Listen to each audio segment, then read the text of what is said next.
다 따랐습니다. 점점 강하여 가고. 아멘.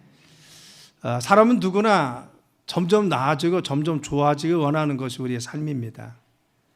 그런데 어떤 사람은 시간이 지남에 따라서 점점 좋아지고 나아지는 삶이 있고 가정이 있는 반면에 어떤 사람은 시간이 지남에 따라 점점 나빠지고 점점 약해지는 것을 볼 수가 있습니다. 점점 잘 되는 사람과 점점 잘 안 되는 사람의 차이가 뭐냐고 합니다.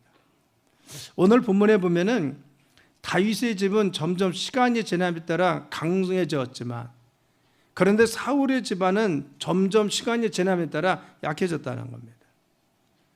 다윗과 사울은 똑같이 처음에는 겸손했습니다.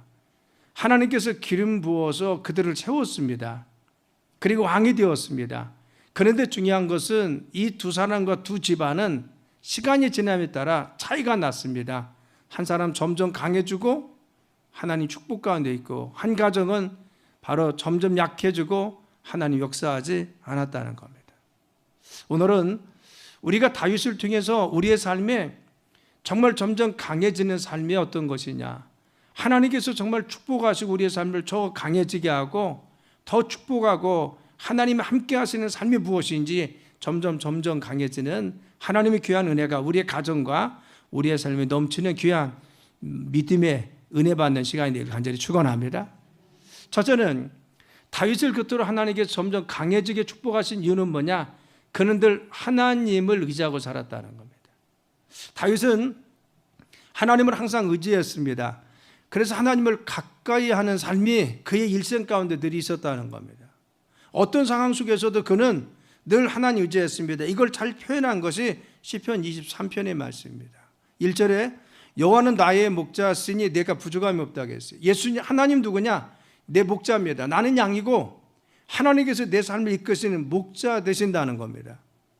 자신의 삶의 주관자고 내 삶을 이끄는 분은 누구냐? 하나님인 것을 늘 알았어요. 인정했습니다. 내가 부족하지만 그런 하나님이 내 삶을 이끄십니다. 그리고 4절에 이렇게 고백합니다. 내가 사망의 음침한 골짜기를 다닐지라도 해를 두려워하지 않을 것을 주께서 나와 함께 하심이라. 주의 지팡이와 막대기가 나를 안위하신다는 겁니다. 내가 비록 사망의 음침한 골짜기를 다닐지라도 나는 두려워하지 않는 이유가 무엇이냐? 하나님이 늘 우리의 삶에 함께 계신다는 겁니다. 그래서 그는 어떤 상황 속에서도 하나님을 의지하며 살았습니다. 그래서 다윗이 지었던 시편의 다윗의 시들은요, 하나님께 의지하는 믿음의 삶을 고백한 것을 알 수가 있습니다. 그는 늘 하나님을 의지하고 가까이 했기 때문에 그의 삶을 더욱더 왕성하도록 축복해 주었습니다. 우리가 그의 삶이 늘 하나님만 의지했다는 것을 가장 단적으로 잘 보여주는 것은 골리앗과의 싸움입니다.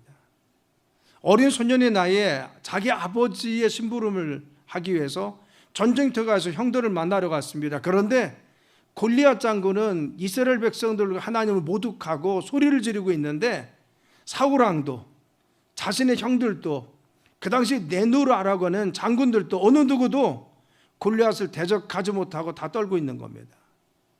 이때 그의 마음속에 의분이 생겼습니다. 그래서 자기가 나가겠다고 합니다. 그래서 정말 전장에 나갑니다. 그래서 골리앗과 1대1로 대결합니다. 이때 사무엘상 17장 45절에 이와 같이 말했습니다. 다윗이 블레셋 사람 골리앗에게 이르되 너는 칼과 창과 단창으로 내게 나오거니와 나는 만군의 여호와 이름 곧 내가 모욕하는 이스라엘 군대의 하나님 이름으로 내가 나아가니라. 아멘. 그렇죠. 정말 모두 떨고 있어도 그는 누구를 의지하고 하나님을 의지하고 하나님께서 내게 힘이 되시고 나는 비록 소년이고 그리고 군사적인 훈련을 받지 못하고 나는 비록 작지만 하나님이 도와줄 것입니다. 나는 주님 의지하고 나간다는 겁니다. 하나님 의지하고 나간다. 그리고 당당히 싸워서 골리앗을 물리친 것을 볼 수가 있는 겁니다. 여러분, 그는 광야에 있을 때도 어린 시절에 목동으로 있을 때도 늘 하나님 의지하며 곰과 싸웠습니다. 양떼를 지켰습니다. 늑대와 싸웠습니다. 그리고 양떼를 보호했습니다. 그의 삶을 늘 하나님을 의지하는 삶이었습니다. 이것이 그 삶이 배어 있습니다. 전쟁에 나가서도 그리고 어려움 속에서도 고난이 있을지라도 하나님 의지하고 그의 삶을 살았다는 겁니다. 그래서 사무엘 하 22장이 이렇게 고백합니다. 1절 5절이면 한번 읽어볼까요? 시작.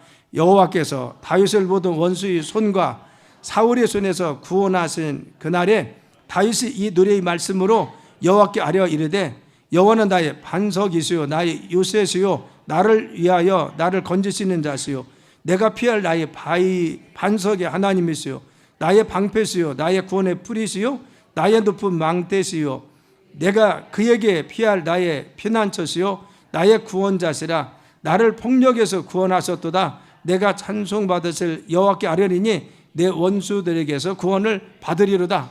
아멘.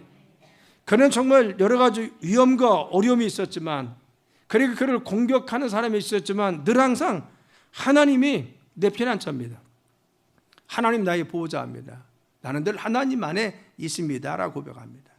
여러분, 우리는 어떤 상황 속에서도 주님 안에 있길 간절히 축원합니다. 믿음 안에 주님께 간구하고 어려워도 주님을 의지하고 우리의 삶에 우리의 도움은 누구냐? 하나님밖에 없습니다.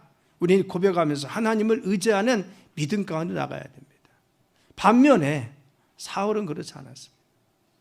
그렇죠. 사울은 어려움이 있으면 하나님 찾은 것이 아니라 인간적인 방법을 간구합니다. 그래서 끝내는 어디로 갑니까? 신접한 여인을 찾아가서 바로 우상을 숭배하고 그에게 묻는 것을 볼 수가 있습니다. 사무엘상 28장에 보면 사무엘 선지자가 죽었습니다.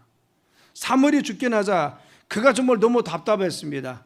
블레셋 사람들이 바로 그 쳐들어왔는데 너무 두려웠습니다. 그래서 신하들을 불러놓고 야, 내가 구할 수 있는 사람, 내가 의지할 사람 누구냐? 혹시 바로 신접한 여인이 있는지 찾아봐라 라고 했어요. 그래서 신하들이 찾은 게 누굽니까? 엔둘에 있는 신접한 여인, 누굽니까? 무당을 찾은 겁니다. 그런데 사울이 자신이 왕의 입장에서 왕관을 쓰고 갈 수 없으니까 변장합니다. 그래서 모르는 척하고 누굴 찾아갑니까? 신접한 엔둘에 있는 여인을 찾아가서 그 전쟁에 대해서 묻고 있는 것을 볼 수가 있습니다. 그렇죠. 다윗과 사울의 엄연한 차이는 여기 있습니까? 바로 같이 늘 다윗은 어떤 어려움이 있어도 하나님 의지했습니다. 힘이 들어도 하나님 의지하고 하나님께만 나갔습니다. 그를 힘으로 삼았습니다. 그래서 끝내 승리합니다. 어려워도 힘이 있어도 고통 속에 있어도 심지어 바로 같이 사망의 골짜기를 지나고 환난을 당할 때도 하나님 의지하고 삽니다. 그러기에 다윗은 늘 항상 하나님께서 보호하시고 지키시고 인도하여 주셔서 주인공이 되게 하셨습니다. 그렇지만 사울은 그렇지 않았습니다. 사울은 힘들고 어려우면은 하나님 찾는 것이 아니라 세상적인 방법을 간구합니다. 그리고 세상적인 지혜를 구하고 세상적인 방법을 찾다가 끝내는 어디 갑니까? 우상을 섬기게 되었습니다. 사무엘 5장 10절은 이렇게 이야기합니다. 만군의 하나님 여호와께서 함께 계시니 다윗이 점점 강성하여 가느니라 했어요. 그렇죠. 하나님이 함께 하시니까, 하나님 의지하는 그에게 함께 하시니까 그는 강성해졌어요. 우리의 가정이, 우리의 삶이, 우리의 사업이 늘 강성해지길 간절히 축원합니다. 번성해져야 돼요. 우리 가문도. 주님 의지하는 가문, 주님 의지하는 삶, 하나님께서 강성하도록 축복하실 줄 믿습니다. 두 번째, 다윗은 어떻게 했습니까? 기도했다는 겁니다. 다윗은 모든 일에 있어서 하나님께 기도하는 삶을 살았어요. 다윗이 사울에게 쫓긴 세월이 몇 년입니까? 정확히 13년입니다. 우리의 삶이 13년이라는 것은 짧은 시간이 아닙니다. 그런데 이 13년 동안 그는 전쟁의 위협도 있었습니다.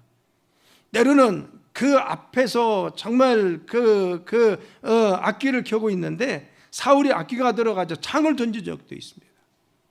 그렇죠. 정말 죽음의 위협에 있어서 그는 쫓겨갑니다. 그래서 정말 동굴에 숨기도 하고 피신했습니다. 끝내는 어디까지 갑니까? 적군에게 가서 몸을 피신할 수밖에 없던 정도로 그는 사울에게 쫓겼습니다. 자그마한 땅에서 얼마나 죽음의 위협을 받은지 모릅니다. 그런데 그럼에도 불구하고 다윗은 이 어려움 속에서도 끊임없이 됐습니까? 하나님 의지하고 하나님께 기도하는 겁니다. 하나님 찬양하고 하나님께 정말 기도합니다. 그래서 다윗이 시편을 보면 뭐예요? 기도의 시입니다. 하나님 앞에 고백하고 하나님 보호자시고 능력이고 정말 내 삶을 들어주신 하나님, 그래서 내 원통함까지 들어준 하나님 앞에 기도하며 간구하고 썼던 것이 다윗의 시편에 말씀드린 것입니다. 사무엘 5장에 보면요, 이런 장면이 나와요. 블레셋에 사람들이 다윗이 왕이 됐다는 소식을 들었어요. 그러니까 다윗이 왕이 됐다는 소식을 듣자 이전에 다윗이 왕이 되지 못하더래 블레셋을 사울 왕 때 지속적으로 괴롭혔던 것이, 그리고 또한 정말 사울의 그 장군이 되어서 블레셋을 정복해 늘 항상 물리친 것이 누굽니까? 다윗입니다. 그러니까 다윗이 왕이 되니까 블레셋이 불안했어요. 그래서 바로 다윗을 죽이려고 침공해 온 겁니다. 그래서 사무엘 5장 18절에 이렇게 나옵니다. 블레셋 사람들이 이미 이르러 리바임 골짜기에 가득했다. 이미 들어왔어요. 리바임 골짜기에 이미 쳐들어와서 다윗을 제거하려고 지금 와 있는 겁니다. 왜? 다윗이 왕이 되면 자신들이 위태로우니까 제거하려고 했습니다. 그런데 이미 들어와 있는 적을 보고서도 그는 어떻게 했습니까? 이때 나가서 바로 싸운 것이 아니라, 이때 무장해서 군사를 모은 것이 아니라 19절에 보니까요, 다윗이 여호와께 여쭈어 이르되라 하겠어요. 여기서 여쭈어 이르되 무엇이? 기도했다는 겁니다. 아니, 지금 전쟁에 대비해서 군사를 모아야 되고 작전도 펴야 되고 참모들도 모아야 되는데, 그때 그는 하나님 앞에 무릎 꿇고 하나님 어떻게 해야 됩니까? 내가 블레셋 사람으로 올라가리까? 여호와께서 그 손을 우리 손에 넘겨주겠습니까? 여호와께서 다윗에게 말씀하시되 올라가라, 내가 반드시 블레셋 사람을 내 손에 넘기리라. 이 응답받고 나서 전쟁에 나가서 싸웁니다. 그런데 중요한 것은요, 그는 20절에 보니까 그들을 물 흩을같이 하나님께서 흩어주었다는 겁니다. 그렇죠. 물이 흩어진다. 물이 흩어지면요, 산산이 분산되잖아요. 블레셋 사람들을 다윗을 제거하러 이미 들어왔는데 하나님께 묻고 전쟁에 나갔더니 하나님이 도와주셔서 바로 물 흩은 것 같이 그들을 물리칠 수 있도록 인도해 주셨어요. 다윗은 행동하기 전에, 자기가 어떤 것을 취하기 전에 하나님께 먼저 기도하고 하나님의 도움을 받았어요. 이것이 승리 원동력입니다. 우리가 또 23절에 보면요, 그 뒤에 또 침공이 옵니다.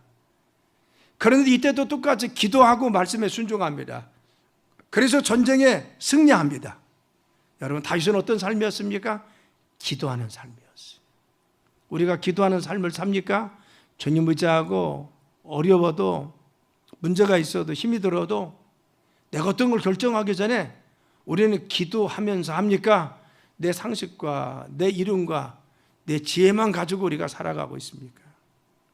그는 늘 항상 하나님 의지하고 늘 기도하고 주님께 묻고 기도하고 나갔습니다. 그랬더니 그의 삶을 흥왕하게 해주셔서 축복해 주었습니다. 그래서 사무엘하 22장에 보면은 다윗이 이렇게 고백합니다. 내가 찬송받아질 여호와께 아뢰리니, 기도하는 겁니다. 내 원수들에게서 구원을 받으리로다. 사망의 물결이 나를 애우고 불의의 창소가 나를 두렵게 하였으며 스울의 줄이 나를 두르고 사명의 의무가 내게 이르렀도다. 내가 환난 중에서 여호와께 아뢰며 나의 하나님께 아뢰리니 그가 그의 성전에서 내 소리를 들으시며 나의 부르짖음이 그 귀에 들렸도다. 아멘. 그는 어려움 속에서 원수들이 지금 에워싸고 있는 그 상황 속에서 사망의 물결이 자기를 감싸고 있는 그때, 불의의 창수가 그를 덮고 있는 두렵게 하는 그 상황 속에서 스울의 줄이, 음부의 줄이 자기를 묶고 있었다는 겁니다. 자신의 삶에 꽁꽁 묶여있는 어둠들이 있었어요. 바로 여러 가지 정말 상황이 어려웠습니다. 사망의 올무가 자기를 덫으로 와서 자기를 좀 덮고 있다는 겁니다. 그런데 이런 상황 속에 그는 어떻게 했어요? 하나님께 기도했다는 겁니다. 다윗은 어떤 상황 속에서도 어려워도 힘이 들어도 낙심하지 않고 어떤 상황 속에서도 기도했다. 그래서 내가 환난 중에서 여호와께 아뢰며 나의 하나님께 이르렀더니 하나님이 성전에서 내 소리를 들으시고 나의 부르짖음이 그 귀에 들려서 응답 받았다는 겁니다. 우리도 이와 같이 하나님 앞에 기도하는 삶이 되길 간절히 축원합니다. 어떤 상황 속에서도 우리는 하나님께 기도하는 겁니다. 내가 힘이 들어도 마음이 어려워도 내 삶이 곤고해도 그래도 하나님께 나오고 하나님 성전에 나와서 또 간구하고 내 답답한 상황, 내 문제를 주님께 구하고, 그는 자신의 삶의 13년 동안 풀어지지 않는 삶 속에서도 끊임없이 기도합니다. 그의 삶의 마지막까지 자신의 삶의 어려운 문제들 끊임없이 기도하며 그의 삶 하나님께 맡기러 갑니다. 그래서 그의 삶을 점점 흥하게 되고 그 가문도 점점 흥할 수 있도록 축복해 주었어요. 그런데 사울은 그렇지 않았습니다. 사울은 답답하면 인간적인 방법을 생각합니다. 답답하면 신접한 여인을 찾습니다. 우리는 사울과 다윗을 비교할 때 다윗과 같이 우리는 어떤 순간에도 살아계신 하나님, 응답하신 하나님께 간구하는 믿음의 삶이 되기를 간절히 축원합니다. 그래서 너는 내게 부르짖으라, 내가 너에게 응답하겠고 너희들이 알지 못하는 크고 은밀한 일을 보여준다는 거예요. 우리는 우리의 삶 가운데 내가 기도하지 않았으니까요, 내가 어떻게 이때만 기도해요? 아니요. 자녀가 어려우면요, 부모는 나에게 와서 묻기를 원하는 겁니다. 그렇죠. 도와주기를 원하는 거예요. 자기 혼자 해결하려다가 해결하지 못해서 어려움 당하는 것이 아니라, 어려우면 어머니 도와주세요, 아버지 도와주세요, 그걸 부모님 원하고 있잖아요. 하나님 어떻습니까? 우리가 어려울 때 나에게 나오라는 겁니다. 네가 정말 나를 찾고 찾으라는 겁니다. 그러면 너희가 나를 만나리라. 여러분, 어떤 상황과 어려움이 있을지라도 내가 신앙생활 그동안 차렸도 못했던 중요한 것은 순간순간 어려우면 하나님 앞에 그 순간 기도하는 여러분 되시길 간절히 축원합니다. 그래서 철야도 하고 매달려 기도하면 하나님께서 역사하셔서 우리 삶을 흥하게 하신다는 겁니다. 세 번째는 그는 감사와 예배 그리고 성전을 가까이 하는 삶이 있었다는 겁니다. 다윗이 했던 유명한 고백이 있죠. 시편 84편 10절입니다. 주의 공정에서 한 날이 다른 곳에서 첫날보다 나은즉 악인의 장막에 거함보다 내 하나님 성전에 문지기를 있는 것이 낫습니다. 이 고백이죠. 그의 고백은 뭐예요? 내가 성전에 있는 한 시간이 세상에 있는 1000시간보다 더 나에게 더 좋고 유익하더라는 겁니다. 내가 성전에서 하나님께 정말 예배하는 한 시간이 세상에서 1000시간보다 더 나에게 복되고 축복되다라는 겁니다. 나는 차라리 그래서 성전에 문지기를 있을지라도, 왕이 있는 문지기입니까? 아니죠. 내가 성전에 문지기를 있을지라도 나는 너무 성전에 오는 것이 기쁘다는 겁니다. 그래서 다윗의 일생의 가장 큰 소원은 뭐예요? 성전 짓는 거였잖아요. 왜? 자신의 장막은 백향목 나무로 잘 궁정을 지었는데 정작 하나님이 거하시는 법궤, 하나님이 거하시는 집은요, 여전히 모세 시대부터 지금 천막에 있는 겁니다. 텐트 속에 있는 거예요. 그래서 성전을 너무 짓고 싶었습니다. 그래서 성전을 지으려고 할 때 하나님이 선지자를 통해서 뭐라고 합니까? 너는 아니다는 겁니다. 나는 너를 통해서 성전이 지어지길 원치 않는다. 그리고 너를 통해서 역사하지 않는다. 왜냐? 너는 피가 너무 정복전쟁을 많이 해서 피가 네 손에 많이 묻어있기 때문에 너를 통해서 내가 성전을 받지 않는다는 겁니다. 그리고 누구를 통해서? 네 아들을 통해서 성전을 받을 것이다 라고 합니다. 우리 같으면요, 그래 하나님이 나를 통해서 안 받으시니까 그리고는 이제 손을 놓겠죠. 그런데 다윗은 그렇게 하지 않았어요. 하나님 너무 사랑해서 정말 그 마음이 너무 하나님 대한 마음이 있어서 어떻게 하면 성전을 건축할까 하다가, 그래 나에게 허락지 않으면 내가 그러면 성전질 재료를 좀 모아야. 그래서 역대상 29장 1절에서 3절에 보면요, 다윗이 온 회중을 모아놓고 이렇게 이야기합니다. 내 아들 솔로몬은 유일하게 하나님께서 택하신 바 되었으나 아직 어리고 미숙하고 이 성전 공능 공사가 너무 크다는 겁니다. 그리고 이것은 사람을 위해 짓는 것이 아니라 하나님을 위해서 짓는데 내 아들 솔로몬이 어리고 미숙해서 하지 못한다. 그리고 부탁한 것이 뭐예요? 내가 이미 내 하나님의 성전을 위하여 힘을 다해 준비했다는 겁니다. 이미 준비할 만했어요. 그리고는 쭉 이야기합니다. 그리고 3절 봐요. 3절, 4절. 그리고 성전을 위해 준비한 이 모든 것 외에도 내 마음이 내 하나님의 성전을 사모함으로 내가 사유한 금, 은으로 내 하나님의 성전을 위하여 드렸다겠어요. 그렇죠. 그동안 준비한 것도 부족해서 마지막 그가 유언과 같이 남겼던 그 말씀들을 보면 제사장도 불러놓고, 그리고 관료도 불러놓고, 회정부 불러놓고, 그리고 솔로몬에게도 성전지라고 이야기하고, 내가 이렇게 준비했다고 이야기하고, 뭐라고 합니까? 내가 다 준비해놨으니까, 그리고 내 사제도 털어서 이렇게 준비했으니까 이 성전 잘 지어. 마지막 유언하고 그는 하나님 나라에 부름받습니다. 그리고 솔로몬이 완공하잖아요. 사랑 여러분, 그는 늘 항상 뭐해서 성전을 가까이 하고 하나님을 가까이 하는 삶이 돼요. 하나님은 어떤 삶을 부하게 하시고 흥하게 하십니까? 하나님을 가까이 하는 사람. 그래서 예배하기를 힘쓰고 하나님 말씀을 가까이 하기를 힘쓰고 믿음에 자라나기를 힘쓰고 하나님께 정말 가까이, 그가 성전을 삼아야 되는 하나님을 사랑했다는 겁니다. 그가 얼마나 감사하고 예배의 삶을 살았어요. 그래서 한 번은 이 괴가, 그렇죠, 엘리제 사장 때 이 괴가 하나님 법궤가 빼앗겼잖아요, 블레셋 진영에. 그래서 다윗성으로 옮기려고 했습니다. 그런데 정말 그 오다가 정말 그 인간적인 방법을 써서 번호 모셔오려다가 사람이 죽잖아요. 그러고 나서 그 잠시 석 달 동안 어느 한 집에 있었습니다. 그리고는 드디어 이제 괴를 모셔오기 시작합니다. 오베데돔을 모셔오는니다. 그런 장면이 이렇게 나옵니다. 사무엘하 6장 13절에 보니까요, 여호와의 괴를 맨 사람이 6걸음을 가매 다윗이 소와 살찐 송아지를 제사를 드리고 예배 드리는 거예요. 어떻게 했어요? 다윗이 여호와 앞에서 힘을 다해 춤을 추었다. 하나님을 경배했다. 다윗은 늘 항상 하나님께 예배하는 삶이 우선이었어요.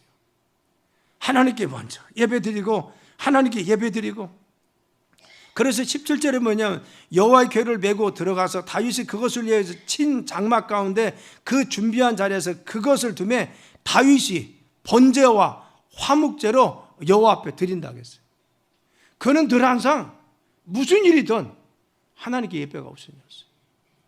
예배하고 하나님 감사하고 하나님 가까이 가서 노력하고 말씀 가운데 거하고. 우리가 다윗과 같이 흥하는 삶, 점점 좋아지는 삶이 되기 위해서 하나님을 가까이 하길 간절히 축원합니다. 예배를 사모하고 하나님 가까이 가서 말씀 가운데 사모하고 주님 의지하고 간구하고. 그런데 사울은 그렇게 하지 않았잖아요. 사울은요, 사울의 남은 아들 가운데 하나였던 이스보셋이 이스라엘 왕이 됩니다. 여러분, 이스보셋은 사실 셋째 왕인데 첫째, 둘째가 죽었잖아요. 셋째 왕이 됩니다. 그런데 이스보셋이 왕이 될 때는 다윗이 왕이 된 데와 바로같이 이스보셋의 왕국은요, 너무 힘의 균형이 맞지 않고 이쪽이 훨씬 더 강했다는 겁니다. 다윗은 당시에 유다 지파의 왕으로만 옹립되었어요. 유다 지파의 왕으로. 그런데 바로 그 이스보셋은 나머지 11지파의 그런 왕으로 든 것 같습니다. 그렇죠. 사울 이후에 다윗은 기름 부음 받았는데 유다 지파의 왕만 되었어요. 나머지 11지파는 누가? 이스보셋을 왕으로 옹립했습니다. 그런데 여러분, 시간이 지나면 지날수록 두 집안의 전쟁이 벌어졌는데 사울의 집은 점점 망해가고 약해지고 다윗의 집은 점점 강해져서 강성해지더라는 겁니다. 왜 그러냐 그겁니다. 처음에는 비교가 되지 않았는데 왜 한 집안은 일어나고 한 집안은 하나님 역사하지 않았느냐, 그것입니다. 여러분, 우리는 사울에게서 오늘 찾아서 사울이 하나님 앞에 폐위된 이유가 뭐예요? 첫째는요, 사무엘이 드릴 제사를 전쟁에 나가기 위해서 급하다고 자신이 주관했습니다. 제사장의 권한을 침범해서 잘못을 범합니다. 이것이 하나님의 불경죄가 됩니다. 두 번째는 무엇입니까?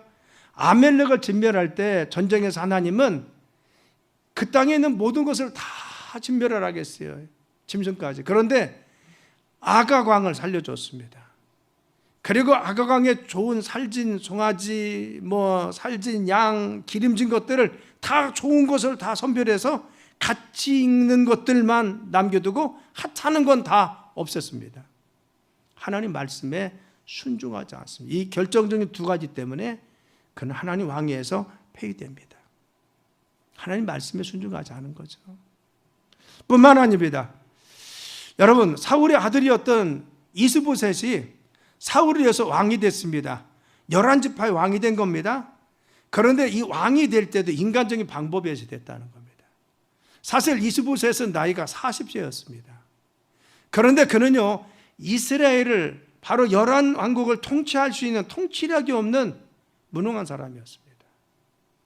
그렇죠? 리더십을 발휘할 수 없는 똑똑한 소리 많이 했다는, 부족했다는, 인격적으로나 능력이 부족했다는 겁니다. 여러분, 지도자는요, 능력이 있어야 될 줄 믿습니다. 능력이 있어야 돼. 부족했습니다. 그런데 그럼에도 불구하고 그의 숙부였던 아브넬이 자신의 야망을 채우기 위해서 바로 자기 조카를, 그리고는 그 뒤에서 섭정하면서 권력을 취한 겁니다. 그 과정에 여러 가지 사건이 나오는데 그걸 다 잡다한 예들, 제가 다 예를 들면 조금 좀 그런 이야기도 있고 해서 다 설명 못 합니다. 그런데 결국은 뭐예요? 하나님 뜻을 묻지 않았다는 겁니다. 하나님 무엇을 원하는지, 하나님 어떻게 하기 원하는지. 그렇죠. 철저히 사울의 집안은 일이 있으면 인간적인 방법을 택합니다. 그리고 인간적인 생각과 계산에서 앞섰습니다. 그래서 욕망과 욕심을 그들이 채웠습니다. 그래서 욕망의 노예가 되었던 것이 누구요? 사울의 집안이었습니다. 늘 하나님께 부른 것이 아니라 그들의 생각과 욕망 가운데 사로잡혔던 것이 그 집안입니다. 여러분, 한 집안은 하나님 중심, 한 집안은 인간 중심. 한 집안은 하나님 뜻을 따르고 한 집안은 인간의 욕망을 따른 것입니다. 우리의 가정은 하나님 뜻을 따르는 믿음의 가정 되길 간절히 축원합니다. 하나님께 묻고 하나님 말씀에 순종하고 하나님 기뻐하시는 일을 하고. 그렇죠. 우리는 우리의 자녀와 자손들이 하나님의 은혜 가운데 정말 그 집안은 점점점 흥해지더라, 점점점 강해지더라, 그 집안은 하나님이 점점 더 축복해 주시고 그 사업은 점점점 잘 되더라, 이거는 합니다. 우리는 다윗과 같이 우리의 삶도 우리의 가정도 점점 더 흔해지는 주님의 귀한 역사 있길 간절히 축원합니다. 우리의 가문 가운데, 우리의 사업장 가운데, 우리의 삶 가운데 다윗의 정말 가문과 가정에 맺던 이런 축복이 임하길 예수님의 이름으로 축원합니다.